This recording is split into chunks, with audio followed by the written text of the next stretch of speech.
Bab 88. Pembelian dalam jumlah besar. Kalian harus tahu bahwa pejabat-pejabat korup itulah yang ingin memanfaatkan kesempatan ini untuk mendapatkan lebih banyak kekuasaan. Mereka ingin memanfaatkan kejadian ini untuk memaksa Ibu Suri mundur. Mereka harus memaksa Ibu Suri dan Kaisar setuju untuk memberi mereka keuntungan yang lebih besar sebelum mereka mengumpulkan uang untuk bantuan bencana. Jika Lin Tianhui berhasil mengumpulkan uang yang cukup, maka semua rencana pejabat-pejabat korup itu akan gagal. Oleh karena itu, orang-orang ini tidak berani langsung menyetujuinya. Wajahnya mereka terlihat penuh dengan kekhawatiran. Bisnis seperti ini pasti menguntungkan. Jika mereka tidak membeli sekarang, maka orang lain akan merampas semuanya, dan mereka akan menderita kerugian besar. Ketika pedagang besar lainnya melihat segel kaisar, mereka tidak akan ragu lagi. Dengan jaminan dari kekaisaran, maka semuanya pasti akan aman. Baiklah, kalau begitu aku ingin 1000 ton besi refinasi, dan kota sambil mengangkat tangannya. Yah, kamu memang pantas menjadi pedagang terbesar, kamu benar-benar kaya dan bijaksana. Aku akan memberimu 000 ton besi refinasi ini. Kemudian dia melihat pedagang lain dan berkata, hanya tersisa 2000 ton. Siapa lagi yang mau mengambilnya? Aku mau 500 ton. Aku juga mau 500 ton besi refinasi. Pedagang terbesar kedua dan ketiga pun tak mau kalah, karena harus membayar tunai. Mereka hanya mampu membeli sebanyak itu sekarang. Jika mereka mempunyai waktu beberapa hari lagi untuk bersiap, mereka pasti bisa membeli lebih banyak. Hampir 2/3 besi refinasi sudah terjual. Dengan besi refinasi yang tersisa 1000 ton, para pedagang lain pun mulai panik. Mereka tahu bahwa mereka bisa melipat gandakan kekayaan mereka dengan membeli besi bagus ini dan menjualnya dengan santai. Mereka tidak boleh kehilangan kesempatan bagus seperti ini. Para pedagang itu dengan cepat menghabiskan semua persediaan besi ini. Beberapa pedagang gagal membeli karena ragu. Mereka mengelus dadanya dan menghentakkan kakinya. Tidak menghasilkan keuntungan lebih menyakitkan daripada kehilangan uang. Mereka merasa ingin menamparkan wajah mereka sendiri karena terlalu berhati-hati dalam berbisnis. Mereka telah melewatkan kesempatan bagus untuk menghasilkan banyak uang. Lin Tianhui meminta mereka semua untuk menandatangani dan menyegel kontrak. Setelah menandatangani kontrak, Lin Tianhui menjadi sangat bersemangat. Dia tidak menyangka akan semudah ini mengumpulkan 5 juta tak perak. Dia akhirnya memecahkan masalah yang mendesak, namun dia tetap terlihat sangat tenang. Dia berkata kepada semua orang, ini adalah urusan kerajaan. Karena kontrak telah ditandatangani, tidak peduli apakah kalian harus menjual semua yang harus kalian miliki atau tidak, yang jelas semua uang harus dikirimkan hari ini. Sedangkan untuk pengiriman, akan dikirimkan kepada kalian tepat waktu setiap bulan. Tentu saja jika terjadi bencana alam seperti hujan lebat atau tanah longsor yang memutus akses jalan, maka tidak akan ada yang bisa dilakukan. Kami akan menunda pengirimannya. Jangan khawatir, Yang Mulia. Kami semua adalah pengusaha. Jika terjadi situasi seperti ini, kami akan mengerti, karena Raja dan Kaisar sudah menjamin, tentu mereka akan mempercayai mereka. Setelah kami pulang, kami akan membawa semua peraknya ke sini. Bagus sekali, kalau begitu aku doakan bisnis kalian akan semakin berjaya. Omong-omong, Yang Mulia, bisakah kami mengangkut besi ini pulang dulu? Seorang pengusaha bertanya dengan tergesa-gesa, lagi pula, butuh waktu 1 bulan untuk mengirimkan besinya. Akan lebih baik jika kami bisa membawa besi ini pulang dulu dan membuat pedang untuk dijual, kami juga bisa menghasilkan uang di muka. Tentu saja besi-besi ini adalah batch pertama yang akan dikirimkan kepada kalian. Tapi jumlahnya sedikit, sekitar 20 ton saja, ini akan dibagi sesuai dengan rasio pembelian kalian. Saya akan membaginya dengan adil dan merata. Lin Tianhui setuju. Para pedagang sangat terkejut ketika mendengar hal ini. Terutama 3 pedagang besar yang membeli besi refinasi itu. Para pedagang itu mengucapkan selamat tinggal dan segera pulang. Tidak lama kemudian, gerobak penuh dengan perak dikirimkan. Kejadian ini langsung menimbulkan sensasi di seluruh ibu kota. Semua orang berspekulasi, apa yang sebenarnya telah terjadi.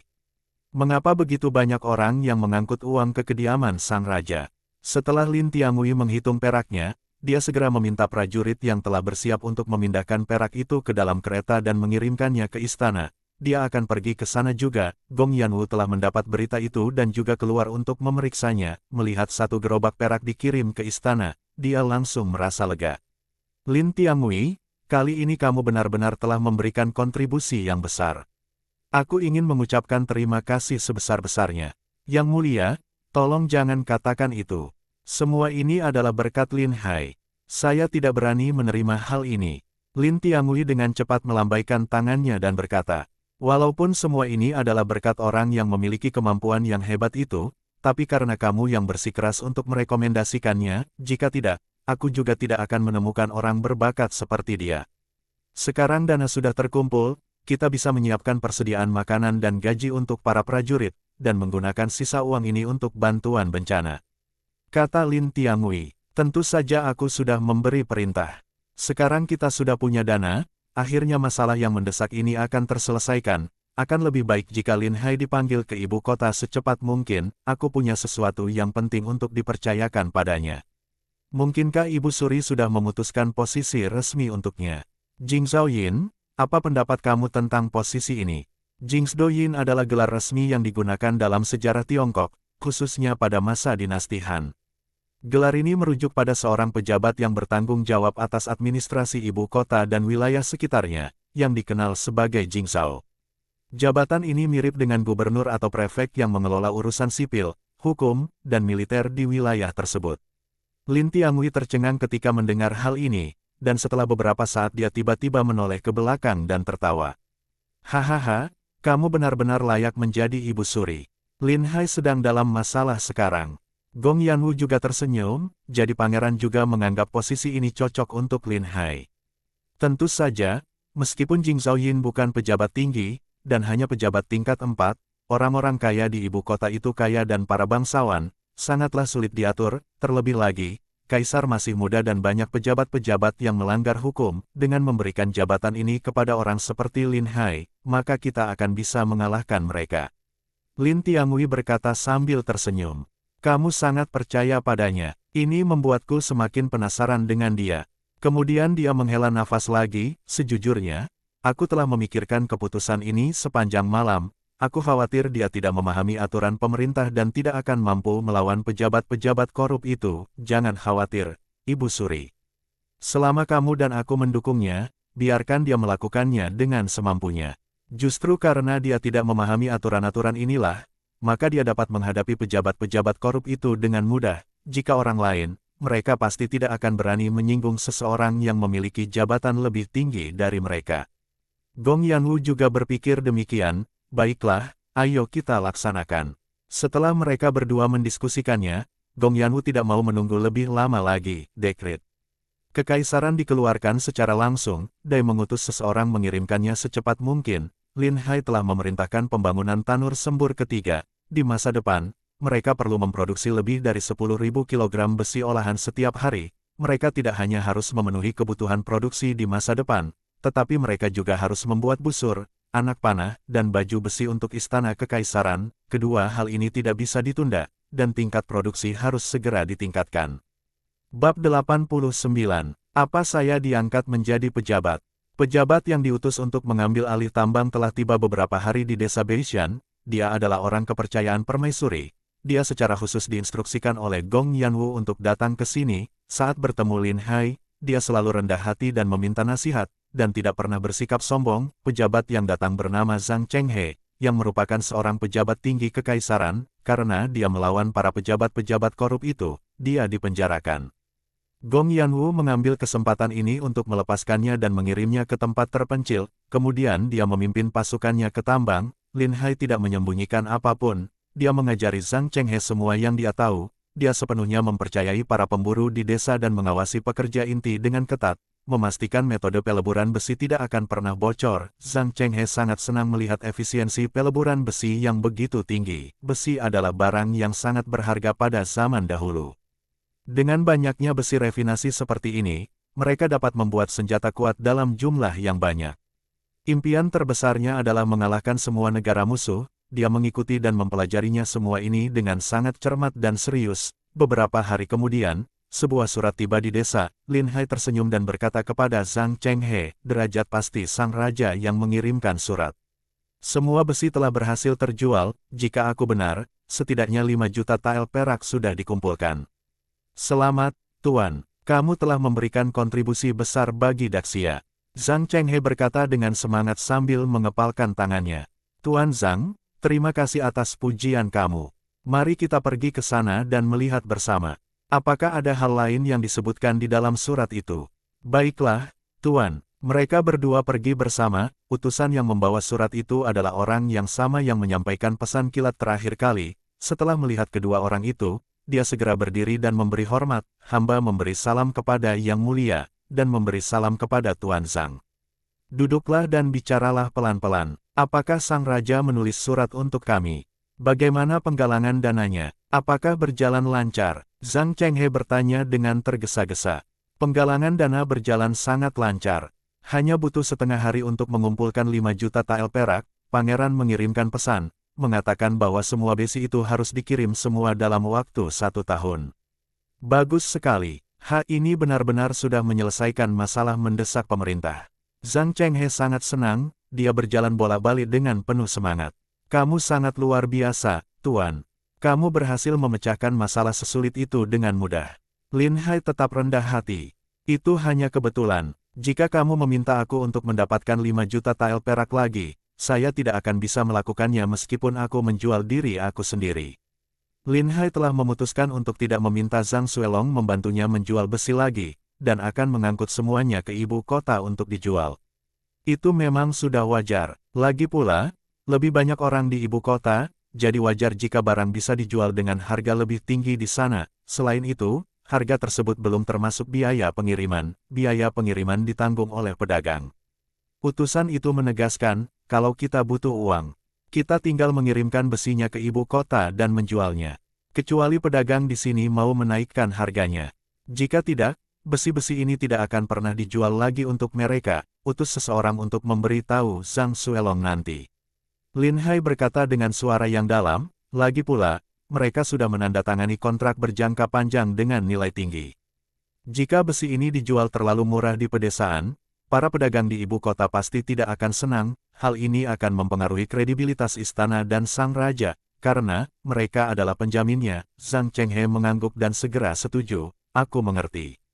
Ngomong-ngomong, Tuan Lin Hai menerima dekret kekaisaran. Pejabat itu begitu sibuk mengobrol hingga hampir melupakan dekret kekaisaran. Lin Hai tercengang saat mendengar hal ini, mengapa istana mengeluarkan dekret kekaisaran untuk dirinya. Atas perintah kaisar, Baron Lin Hai telah memberikan kontribusi besar dalam mengumpulkan dana untuk istana. Istrinya akan dianugerahi gelar tingkat 5, Lin Hai akan diangkat menjadi Jing Zhao Yin tingkat 4, dan dia harus segera menjabat dengan baik. Keputusan kaisar sudah diputuskan. Lin Hai tercengang saat mendengar hal ini, memang benar aku telah memberikan kontribusi. Tetapi mengapa aku tiba-tiba diberi jabatan setinggi itu? Dia tahu bahwa meskipun dia lulus ujian kekaisaran, dibutuhkan setidaknya 10 tahun untuk mendapatkan jabatan pejabat tingkat 4, ini bisa dianggap sebagai pejabat tinggi di istana kekaisaran. Posisi Jing Zhao Yin sebenarnya jauh lebih tinggi daripada pejabat tingkat 4 biasa. Dia memiliki kekuasaan besar di ibu kota dan bertanggung jawab atas keamanan publik seluruh kota. Masalahnya adalah terlalu banyak pejabat tinggi di ibu kota. Jika kamu bertindak sembarangan, mungkin kamu akan menyinggung seseorang yang pangkatnya lebih tinggi darimu, atau bisa juga mereka adalah orang-orang dari keluarga yang berkuasa dan berpengaruh, tapi dia hanyalah seorang pelajar biasa. Bahkan jika dia memiliki gelar, itu pun hanya gelar baron terendah, mengangkat dirinya menjadi Jing Zhao Yin di usianya yang begitu muda, bukankah itu seperti mendorong dia ke jurang kematian? Dia melihat Lin Hai berdiri di sana dengan kebingungan, seperti menolak menerima perintah dan tidak mengungkapkan rasa terima kasihnya. Petugas itu langsung mendesak dengan suara rendah, Tuan Lin, ada apa denganmu? Cepat terima dekret ini dan berterima kasih. Lin Hai akhirnya bereaksi, aku menerima dekret kekaisaran ini dan mengucapkan terima kasih. Setelah mengambil dekret kekaisaran, dia masih kebingungan. Bagaimana ini bisa terjadi? Aku sudah mengatakan kepada sang raja bahwa aku tidak ingin menjadi pejabat. Mengapa dia membiarkan aku diangkat menjadi Jing Zhao Yin? Bukankah ini jelas sangat menyakiti aku? Zhang Chenghe semakin kebingungan setelah mendengar ini. Apa yang kamu katakan kali ini, Tuan? Jing Zhao Yin adalah pejabat tingkat 4 di ibu kota, bertanggung jawab untuk menjamin keamanan seluruh ibu kota. Ini adalah tanggung jawab yang sangat besar. Mengizinkanmu memegang posisi ini menunjukkan bahwa Ibu Suri telah mempercayaimu. Lin Hai berkata sambil tersenyum masam, lebih baik memberikan kepercayaan ini kepada orang lain. Aku ingin hidup beberapa tahun lagi, aku tidak ingin mati secepat ini. Zhang Chenghe terdiam setelah mendengar hal ini, tentu saja dia juga tahu bagaimana situasi di ibu kota saat ini, seseorang tanpa dasar apapun tiba-tiba dipromosikan menjadi Jing Zhaoyin pasti akan menjadi duri di mata banyak orang, meskipun Jing Zhaoyin memiliki pekerjaan yang berat, tapi dia memiliki kekuasaan yang besar, terlebih lagi di bawah pengawasan Kaisar, jika terjadi sesuatu, Kaisar dan Permaisuri akan langsung mengetahuinya, jika dia memberikan kontribusi yang berjasa, dia pasti akan cepat dipromosikan, tetapi jika dia melakukan kesalahan, dia akan segera dihukum. Selamat kepada Tuan Lin karena telah dipromosikan menjadi pejabat tingkat 4. Ini mungkin kejadian pertama sejak berdirinya kerajaan Daxia. Hal ini menunjukkan bahwa Raja dan Ibu Suri sama-sama sangat mempercayai Tuan Lin Hai memiliki masa depan yang cerah dan tidak terbatas. Lin Hai sedang dalam suasana hati yang sangat buruk dan tidak terlihat bahagia sedikitpun. Dia mengeluarkan sebatang perak dan melemparkannya ke petugas itu. Baiklah, aku mengerti. Petugas itu tampak kebingungan dan menghela nafas atas hal yang begitu baik seperti ini. Jika dia yang dipromosikan, dia pasti akan melompat dengan kegirangan. Ini adalah hal baik yang akan membawa keberuntungan bagi nenek moyang kita. Melihat Lin Hai sedang tidak dalam mood yang bagus, dan dia sudah mendapatkan hadiah uang yang dia inginkan dan segera pergi, para pemburu sangat senang. Lin Hai baru saja diangkat menjadi baron, dan sekarang dia dipromosikan menjadi pejabat tingkat 4, maka mereka juga bisa memperoleh keuntungan dari hal ini.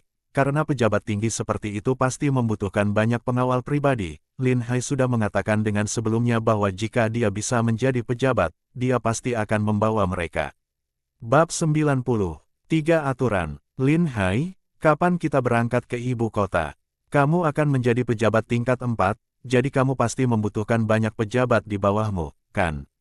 Liu Ergou sangat bersemangat, yang paling dia irikan dalam hidupnya adalah para pejabat yang mengenakan seragam resmi dan berpatroli dengan pedang di tangannya, kelihatannya sangat gagah.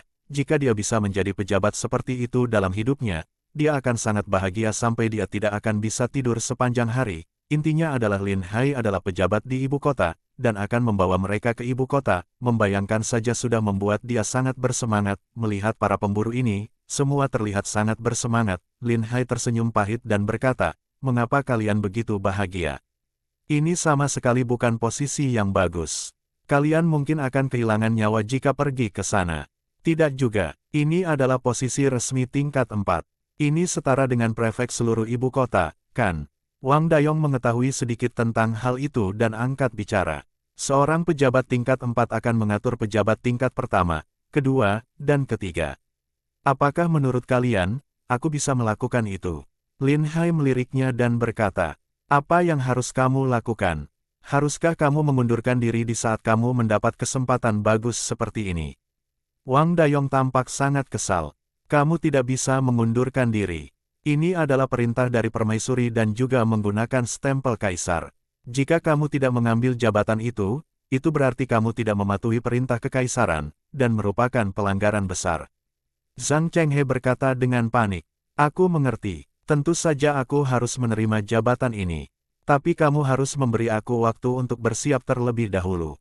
Lin Hai menghela nafas tanpa daya, meskipun awalnya dia sudah berencana untuk menyerahkan bengkel peleburan besi kepada Zhang Chenghe dan pergi ke ibu kota untuk melakukan bisnis lain, karena ibu kota adalah kota paling makmur di seluruh dinasti Daxia, dan merupakan pusat komersial seluruh Daxia. Dia tidak menyangka akan pergi ke ibu kota secepat ini, dan menjadi pejabat di sana. Hal ini membuat Lin Hai sangat pusing. Masalahnya, jabatan ini adalah posisi tersulit di seluruh ibu kota. Tidak masalah jika seseorang dari keluarga besar yang mengambil posisi ini. Setidaknya dengan dukungan dari keluarga mereka, para pejabat tinggi lainnya akan menghargai orang itu, namun dia dilahirkan dari keluarga miskin, dan jika dia menjabat sebagai Jing Zhaoyin, pasti akan banyak pejabat yang akan mencari masalah dengannya. "Kamu sudah memutuskan untuk pergi. Ayo segera bersiap dan aku akan pergi bersamamu." Liu Ergou segera berkata, terlepas dari apakah Lin Hai senang atau tidak, dia sudah berencana mendapatkan pekerjaan sebagai pejabat, bahkan pejabat dengan peringkat terendah pun jauh lebih baik daripada statusnya sekarang. Kita semua tidak bisa ikut dengan Lin Hai. Masih banyak ladang di desa dan harus ada orang yang merawatnya. Setiap keluarga memiliki kuda yang digunakan untuk membantu mengangkut biji dan mengangkut barang ke ibu kota. Ini membutuhkan seseorang untuk tinggal dan mengatur semua ini, kata Wang Dayong. Lalu siapa yang harus tinggal di sini? Aku ingin pergi ke ibu kota bersama kalian semua. Tidan segera berkata, para pemburu lainnya juga mengangguk dan memandang Lin Hai dengan penuh semangat, tidak ada yang mau tinggal dan berbisnis di desa.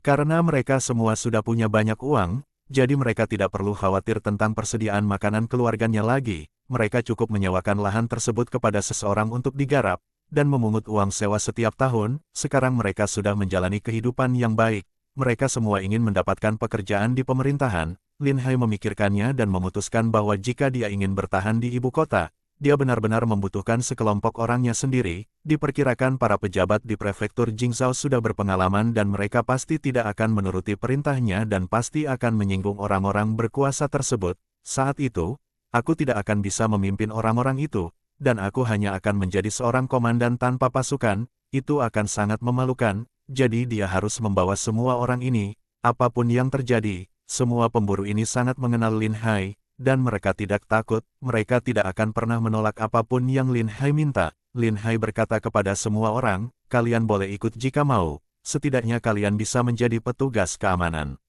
Dayong akan menjadi kepala petugas keamanan, dan Tidan, Liu Ergou dan Situ akan menjadi petugas keamanan. Para pemburu sangat terkejut setelah mendengar hal ini, karena orang-orang yang mengikuti Lin Hai dari awal bisa menjadi seorang pejabat dengan begitu cepat. Hal ini sangat mengejutkan mereka semua. Mereka merasa Lin Hai benar-benar memperlakukan mereka dengan sangat adil. Jika mereka bisa mengikuti Lin Hai lebih lama, mereka akan memiliki peluang untuk dipromosikan. Hahaha, kamu baik sekali. Ayo pulang dan bersiap sekarang. Apakah kita akan berangkat besok? Lin Hai memandang semua orang dengan ekspresi serius dan berkata, mereka yang mengikuti aku harus mengikuti 3 aturan. Mereka yang tidak bisa mengikuti aturan, tidak akan diizinkan ikut. Jangankan 3 aturan, 10 aturan pun tidak akan menjadi masalah. Katakan saja pada kami apa yang harus dilakukan. Liu Ergou berkata dengan tergesa-gesa. Lin Hai mengangguk pelan dan berkata, pertama, ketika aku tiba di ibu kota, aku akan menjadi seorang pejabat, dan kalian tidak dapat lagi memanggil aku dengan nama, dan cara yang tidak sopan, kalian harus mengikuti peraturan dan memanggil aku, Tuan. Kalian perlu melapor setiap kali kalian masuk atau keluar. Tidak masalah, Tuan Lin, Tuan Besar Lin, apakah ini sudah bagus? Liu Ergou berkata sambil tersenyum, jangan Tuan Besar Lin, panggil saja aku Tuan Lin. Lin Hai berkata tanpa ekspresi, oke, kalau begitu kami akan memanggilmu Tuan Lin. Kedua, kalian harus menuruti perintahku sesampainya di ibu kota, kalian tidak boleh menuruti perintah orang lain kecuali perintahku. Jika terjadi kesalahan, aku yang akan bertanggung jawab. Tapi jika kalian disuap oleh orang lain, jangan salahkan aku karena bersikap kasar, karena saat itu kalian bisa menjadi musuh dan dijebloskan ke penjara atau bahkan dihukum mati. Jangan salahkan aku jika memang terjadi seperti itu. Liu Ergou dan teman-temannya langsung menjadi sangat marah. Jangan khawatir, jika ada yang berani untuk tidak mendengarkanmu, aku akan menjadi orang pertama yang memenggalnya. Kamu benar, masa depan kita semua ada di tangan Lin Hai. Siapapun yang berani mengkhianati Lin Hai akan menjadi musuh kita semua. Aku akan membunuh orang yang berani mengkhianati kamu. Situ berteriak keras. Setiap orang harus mengingat satu hal. Kita semua harus bersatu, barulah kita dapat menciptakan dunia baru di ibu kota. Hanya dengan mendengarkan Lin Hai barulah akan ada masa depan yang cerah, kalau tidak, hanya ada satu jalan saja yang tersisa, yaitu kematian. Wang Dayong berkata dengan sungguh-sungguh. Jangan khawatir, begitu kami sampai di ibu kota, kami tidak akan mendengarkan siapapun, bahkan Tuhan. Kami hanya akan mengikuti perintahmu. Semua pemburu menjawab dengan tegas. Dan yang ketiga, yang terpenting adalah setelah kalian mengikuti aku ke ibu kota, kalian harus tetap bertanggung jawab terhadap urusan keluarga kalian masing-masing. Kalian boleh mengikutiku, tapi kalian tidak boleh meninggalkan bisnis transportasi kita. Aku akan mendirikan bisnis dan mengajak kalian semua berinvestasi di dalamnya. Cari saja seseorang untuk mengambil alih bisnis transportasi di sini. Jika semuanya sudah beres, kalian bisa membawa semua anggota keluargamu pergi. Lin Hai berbicara demikian, mulai sekarang, kepentingan orang-orang ini akan sangat terikat dengan kepentingan dia. Selama dia tidak jatuh, semua pemburu bisa menjalani kehidupan yang baik. Hanya dengan melakukan ini, dia dapat memastikan tidak akan ada orang yang akan mengkhianati mereka. Bersambung